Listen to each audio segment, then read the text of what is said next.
High, আসসালামু আলাইকুম। সেভেস্টল ভিডিওর পক্ষ থেকে আমি মোস্তফা কামাল আছি আপনাদের সাথে। আজকে কথা হবে এই ধরনের শুগুলো নিয়ে। এটা হচ্ছে MKS 109 মডেলের একটা সেফটি শু। যারা ছোট টাইপের ভিতরে শু খুঁজতেছেন, যে না আমার ছোট সিমসাম হলে হবে, তাদের জন্য কিন্তু এই ধরনের সেফটি শুগুলো আমাদের।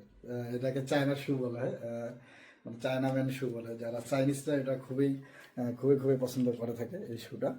এটাতে স্টিল টু প্লাস হচ্ছে কুলার সোল ইউজ করা হয়েছে, প্লাস এটা হচ্ছে ফুললি লেদারের একটা সেফটি শু।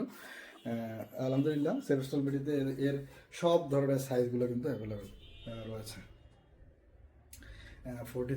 39 থেকে 44 পর্যন্ত কিন্তু অ্যাভেলেবেল এই শুটার। এটা হচ্ছে 6 kV এন্টি স্ট্যাটিক, ইলেকট্রিক্যাল কাজের জন্য কিন্তু আপনারা ইউজ করতে পারবেন। তাই এইটার প্রোডাক্টটি সম্পর্কে জানতে ভিজিট করুন www.savestolbiri.com অথবা স্ক্রিনে দেওয়া নাম্বারে কথা বলে এই প্রোডাক্টের সাইজ, কোয়ালিটি প্লাস হচ্ছে সব কিছু জানতে অবশ্যই স্ক্রিনের নাম্বারে কল করুন। সকলে ভালো থাকবেন, সুস্থ থাকবেন, সেভেস্টলবিরির সাথে থাকবেন। আসসালামু আলাইকুম।